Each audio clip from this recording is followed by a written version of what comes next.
Hi mga viewers kong tunay. So nagbabalik tayo dito ngayon sa East UAE no dahil meron ulit kaming tournament. So kalaban namin dito yung Royal Alliance no. So nalaglag nga pala sila sa upper bracket and dahil doon makakalaban nila kami dito sa lower bracket finals no. So yung format ulit ng pag-attack na ito is Trojan ulit no. So una, 5 sabay-sabay and then dalawa, tas dalawa. And then, meron kaming last attacker, no? So, dito, last 30 seconds, magi-start na yung laban namin, no? So, good luck both teams. So, sila nga pala yung naglaglag sa amin nung nakaraan sa upper bracket, no? Nilaglag nila kami sa lower bracket. So, this time, kailangan namin silang bawian, no? And sila naman yung kailangan nating ilaglag, no? So, sana, matala namin sila, no? So, ito na, start na ng battle day. Good luck both teams, no? So, dito nga pala, ang babanatan natin ay itong base ng number 6, no? Itong base ni Boji. So, nung nakaraan, nung laban namin, yung inattack ko is yung base dito ni Leshrac, no? So, tingnan natin kung babawian tayo ni Leshrac ngayon and aatakin niya yung base natin, no? So, dito, good luck na lang sa aming dalawa and sana ma-perfect namin yung kalaban, no? So, eto na. 50-minute mark na, no? And ito yung babanatan nating base. Yung base ng number 6. Base ni Boji. So, sikat na sikat tong base na to. Kaya gagamitan natin to ng favorite nating attack na Skybreed, no? So, sana tumagos tayo. And sana di tayo magpiso. So, mukhang di naman tayo magpipiso kasi dun tayo papasok sa may town hall. So, sana lang masustain ng dragons natin yung mga sasakit na depensa sa likod, no? So, ito na. Oras na para umatak, no? Antayin lang natin may umatak bago tayo umatak. So, ito na. Banat na si Ezekiel. Good luck. Good luck sa mga kasabay ko, no? Ito, atakin na natin tong base ng number 6.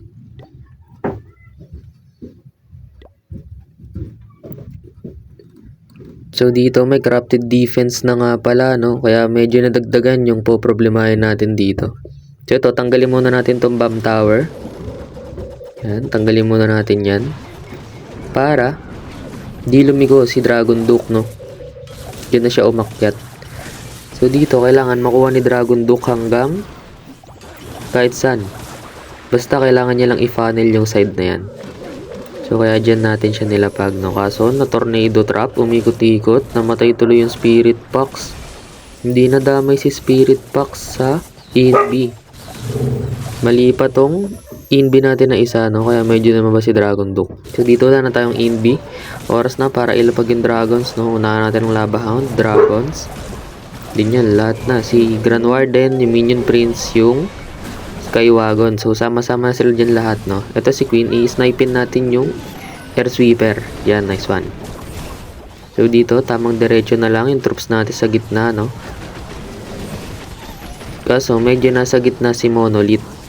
So, distract muna natin yan ng isang totem. Kaso, napatay niya na. Pop tayo na Warden ability. Rage natin dito. Yan. Tapos, overgrowth natin tong Rage Spell compartment, no? So, dito, nakaka-prehit yung Monolith. Wala pang pumupunta na troops, no? Long. Naiwan yung Monolith sa gitna, guys. Makaka-prehit yan. So, kailangan natin tipirin mo. Ayun, binanatan niya si Minion Prince. Pop na natin yung ability. Yun lang. Naiwan si Monolith dito sa gitna, guys, no? And malaking problema yon kasi makaka-prehit siya. Masakit siya, eh. So, dito, freeze muna natin pagkabuhay natin kay Dragon Duke. So, sana hindi mamatay kaagad si Dragon Duke, no? Sana masustain pa ni Dragon Duke.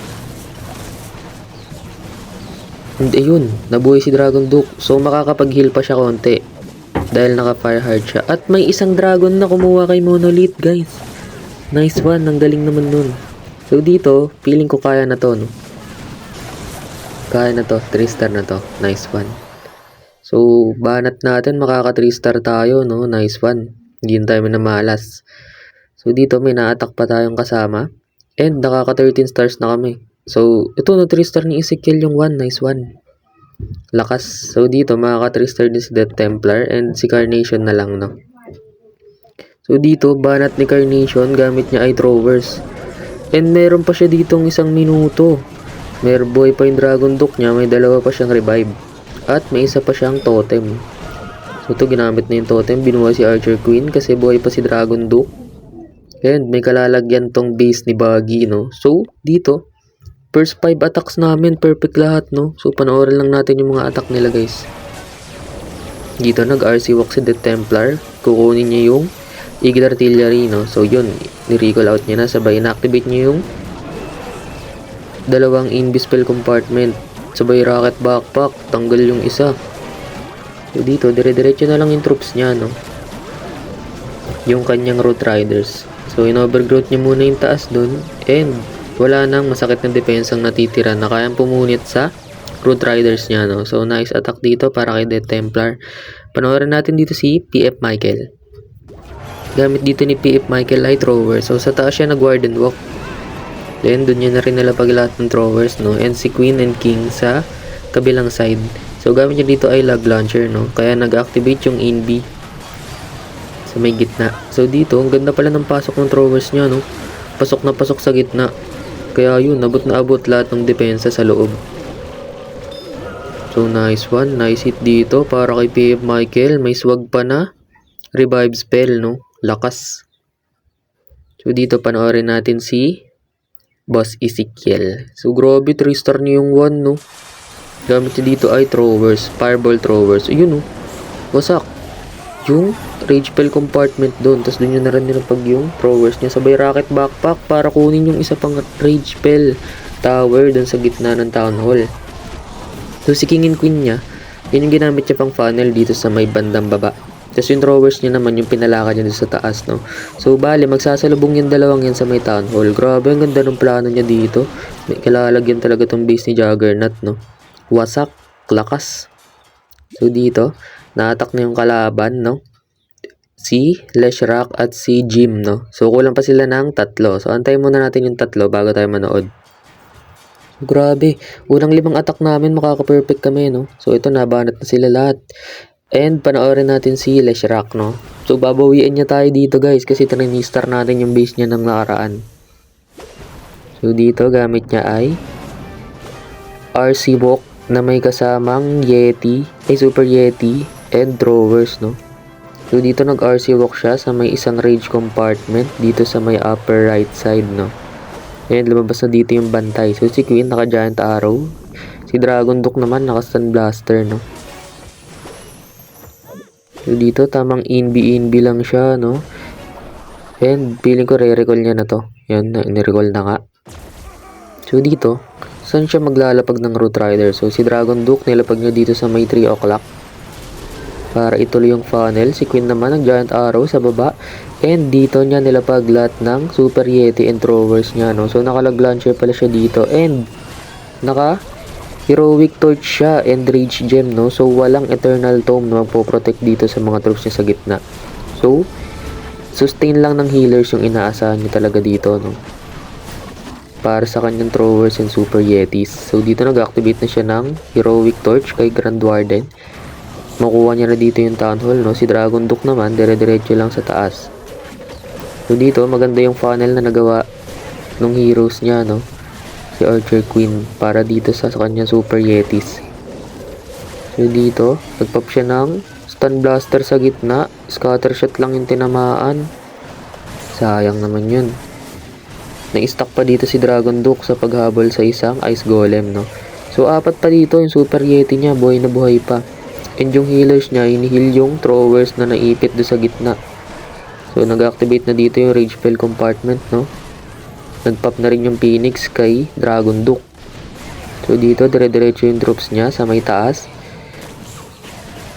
Namatay si Archer Queen. Pre-hit yung Scatter Shot dito, no? Binuhay niya dito si Dragon Duke. So wala na siyang natitirang spell support. May lumabas pa ditong isang Ice Golem, no? So di pa pala ubos yung Ice Golem. Doon namatay si Grand Warden, no? Pero guys, feeling ko kuha na to. Kasi hindi na kayang punitin ng Scatter Shot itong si Dragon Duke, no? So ang kalaban niya na lang dito ay oras. So na-freeze pa siya dito, no? May natitira na lang 20 seconds. So, tingnan natin kung aabot pa tong banat nila Shrek, no? Feeling ko kaya naman. Kasi 15 seconds, magkakatabi na lang yung mga depensa. And ayun, nag-split pa si Dragon Duke tsaka yung Super Yeti. So, nice hit dito para kay Leshrac, no? So, naka 3 star dito si JP. Nice one. May nag 1 star sa kanila. And sablay yung dalawang banat nila sa TH15. Panoorin natin yung banat dito ni Gemini. So, sa taas siya nag-Dragon Duke. Dragon Duke ba yun? Oh, Dragon Duke nga. Tapos dito pop siya ng Archer Queen. Giant Arrow para ma-activate yung Invi sa gitna, no? So, di niya nakuha yung Town Hall. Tapos, Super Archers pala yung gamit niya dito ng pa-attack, no? So, ito, nilapag niya na yung mga healers. Super Archers, dire-diretso lang. Pop siya ng King ability and Warden ability, no? So, sinong kukuha sa Town Hall?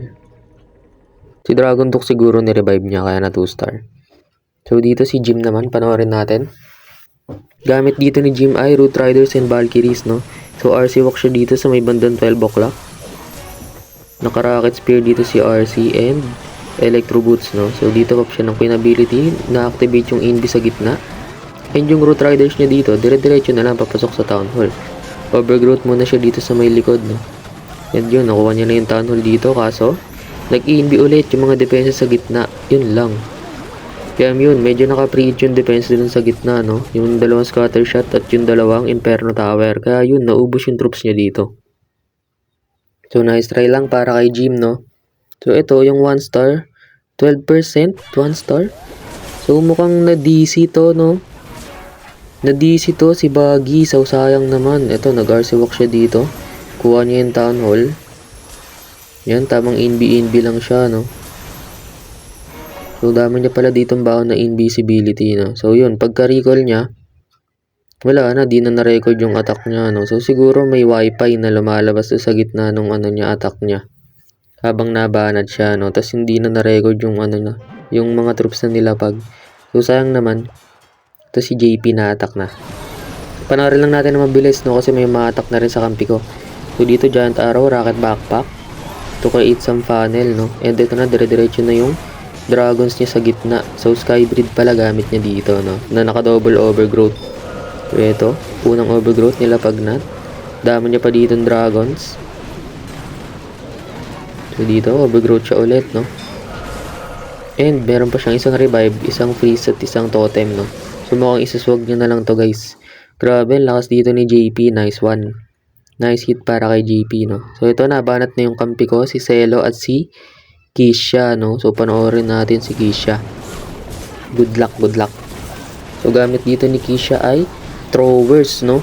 So, si Dragon Duke and si RC, nilapag sa 3 o'clock para mag-funnel. And si Grand Warden naman sa may 6 o'clock, no? Tapos, lahat ng throwers niya, pinapasok niya na lang dito sa gitna. So, dito, may ability pa si Queen. And, nagpop na ng Stun Blaster si Dragon Duke, no? So, dito, na-press yung gitna. Sumabog yung Ice Golem. Overgrowth siya dito sa may likod muna. Para bawasan yung mga masasakit na depensa ang sasalubungan ng throwers niya, no?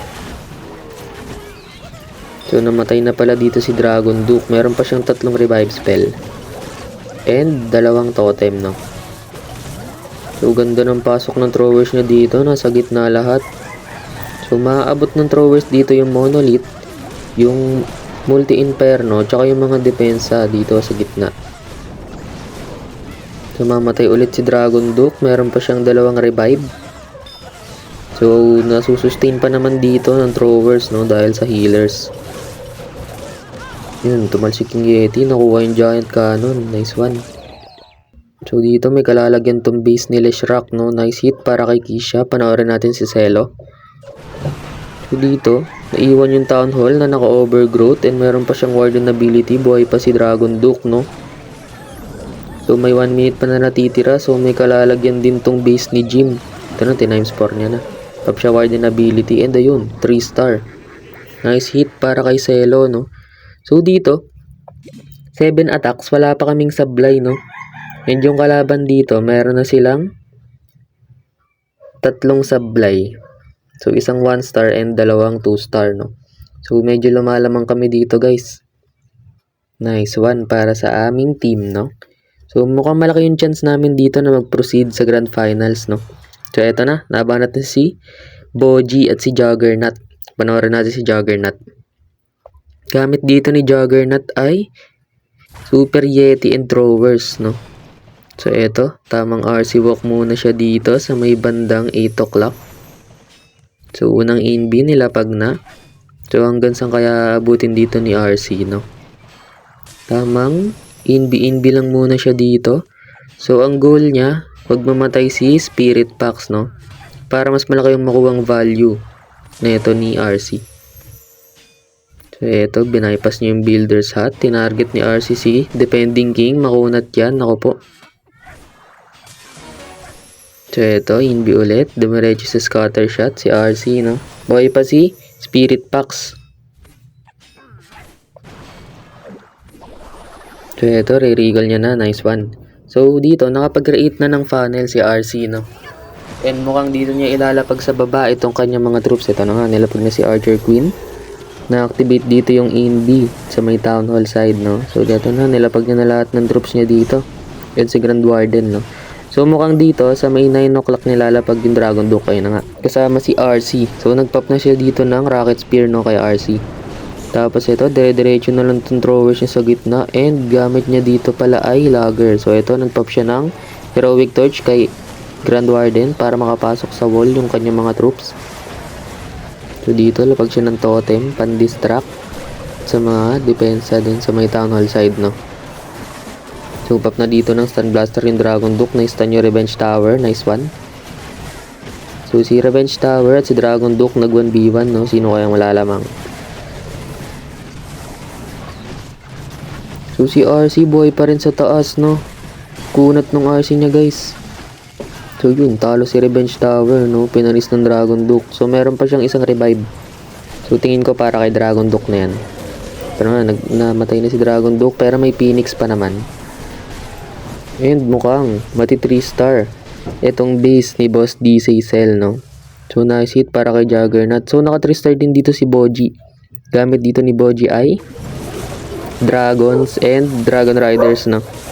So nice one dito para kay Boji. Maganda yung nakuhang value na itong Dragon Duke niya, no? So ito, pop siya dito ng Archer Queen, Giant Arrow. So dito na siya pumasok sa may Town Hall side. Nag-inbi yung Town Hall pero makukuha naman. So tamang overgrowth muna siya dito sa may Monolith, no? Kaso hindi na kinaya ng mga depensa yung dami ng dragons niya, no? So nice hit dito para kay Boji. So dito, after 7 attacks on both sides, lamang kami ng 4 stars and lamang kami ng 15% sa destruction, no? So medyo dikit sana to, guys, kung hindi na DC yung isa nilang kasama, no? So sayang. So eto kami naman babanat. Si Boss DC Zell at sino yung kasabay niya dito? So dapat may isa pa siya ditong kasabay. Ito si Joshua kasabay niya. So panoorin natin si Boss DC Zell. So good luck sa kanilang dalawa, no? So, naka-double rage compartment pala itong base na to. So, medyo masakit to. So, eto. Lapag siya dito ng Warden sa may 9 o'clock para mag-funnel.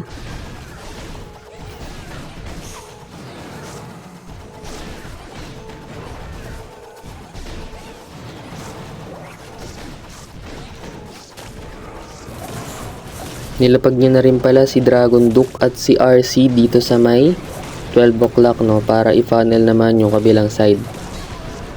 So dito nilapag niya na lahat ng throwers, pati yung healers, no, saka yung troop launcher. So yung entry niya dito sa may Town Hall side papasok, no. So ito na, medyo sinalubong niya dito yung lagger. Nanunulak na yung lagger, no, medyo makulit na. Nilapagan niya dito ng totem para ma-distract. Ito na, binanatan na ng throwers yung lagger. So dito, sure ball na to, kuha niya na yung Town Hall, no? Kaso, medyo masakit pa yung depensa sa likod kasi naka-rage dito yung dalawang Super Wizard and itong Revenge Tower. So medyo pre-hit tong Kickapult, no? Medyo masakit din yan, eh, no? Pag sumabog. Mabagal siya sumabog, pero pag nasabugan ka, talagang aray, eh. So yun, nirip-enan niya muna, in-overgrowth niya muna. So patay na dito yung Monolith. Binuhay niya si Dragon Duke. So medyo na traffic yung throwers niya, no? And nag-split pa, yun lang. May mga throwers na pumunta sa taas para kunin yung scatter shot. And meron na naman dito sa baba kasama si Queen and si Warden, no. So ito na, nabuhay na yung mga naka-overgrowth kanina. Ito na naman yung Kikapult, tamang preet lang. So low level pa naman yung Kikapult niya, no. Kaso sadyang naka-preet lang. So binuhay niya ulit si Dragon Duke kaso namatay. And mukhang makakadepensa tong base ni Owari, no. Ang sakit nung natirang depensa sa likod, may revenge tower. So nice try lang para kay Boss Diesel. So si Boss Joshua din dito, no, medyo kinapos. Nice try lang para kay Boss Joshua. So dito 3 o'clock, Warden, sabay si Dragon Duke sa taas, no. Tapos ito, nilapag niya na lahat ng throwers papasok sa main town hall. So dito na siya nag-entry, no. Kaso mukhang medyo masakit yung salubong dito ng depensa. Kaya medyo naubos and hindi nakasustain dito yung throwers niya, no. So nice try lang para kay Boss Joshua, no.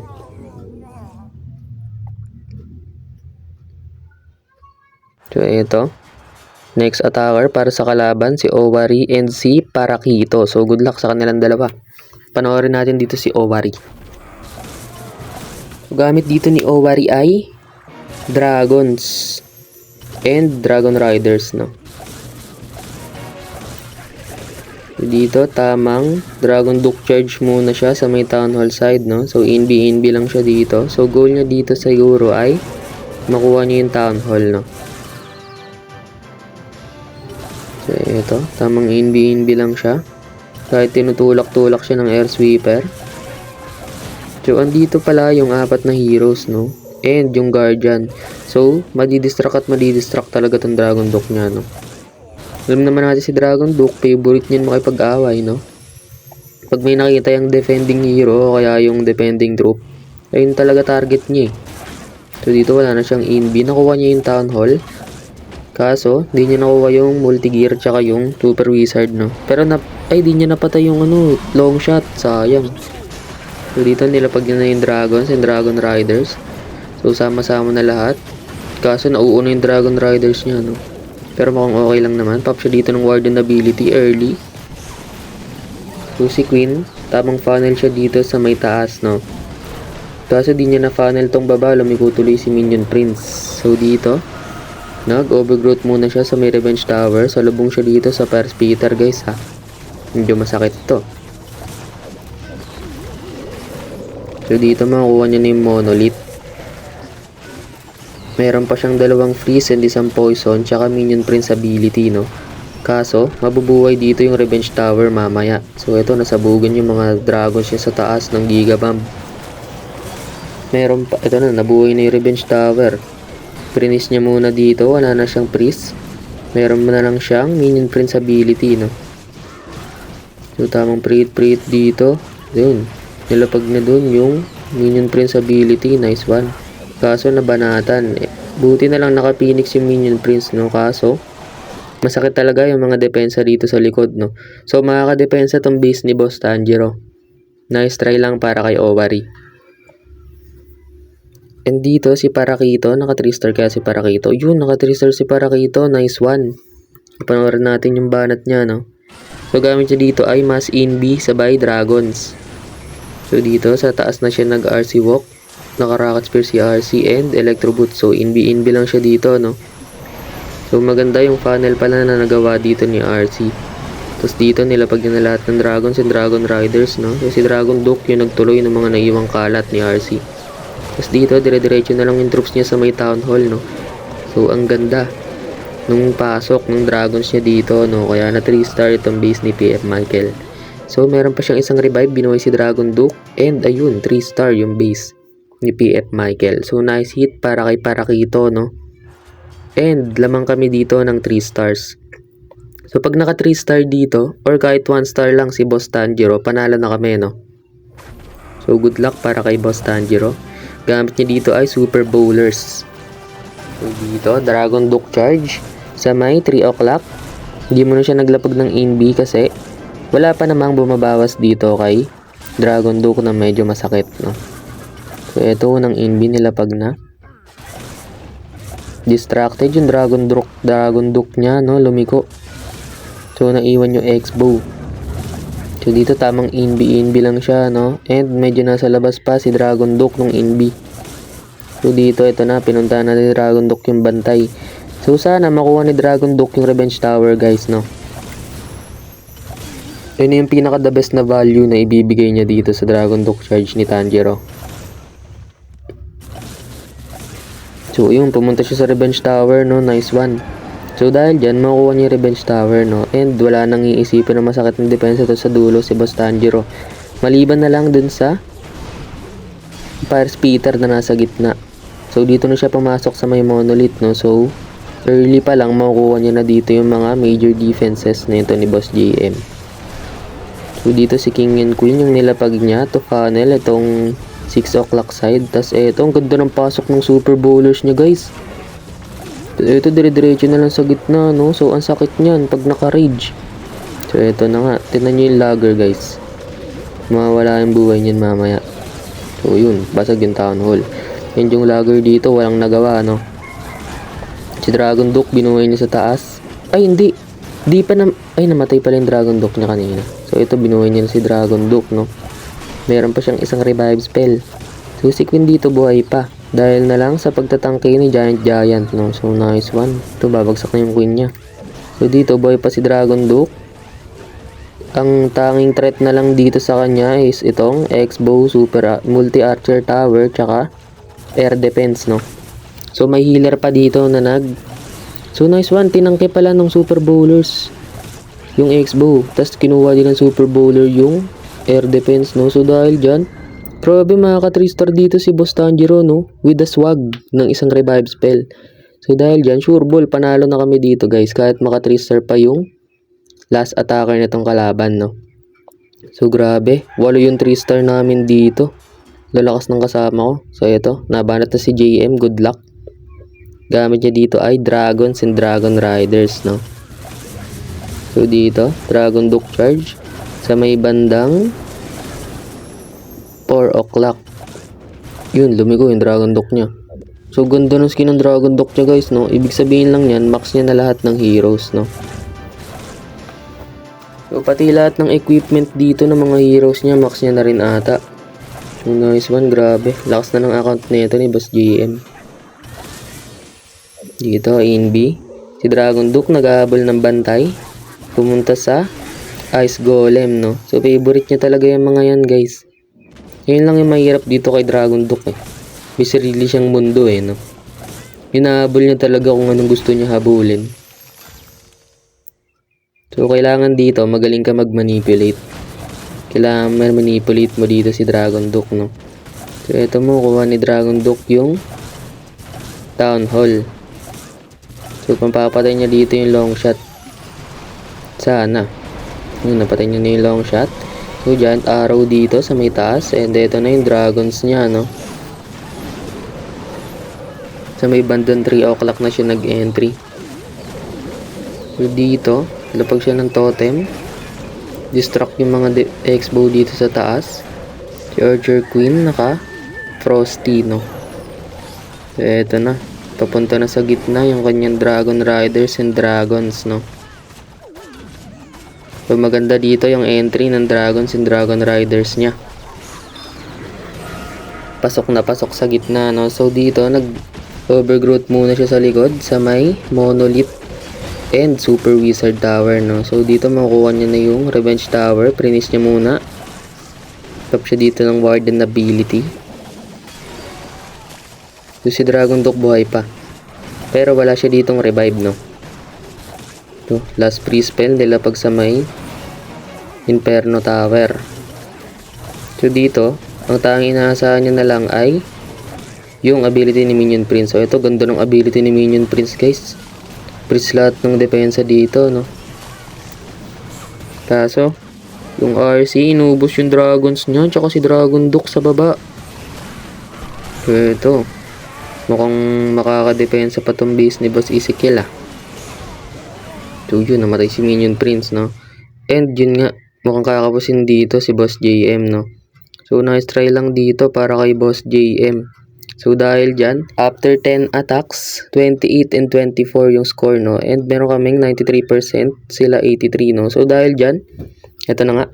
Kami yung mananalo dito sa laban namin against Royal Alliance and kami yung magpo-proceed dito sa Grand Finals. So kalaban namin dito yung Kabalen and twice to beat sila, no? So good luck sa amin. Kita-kas na lang sa laban namin ulit.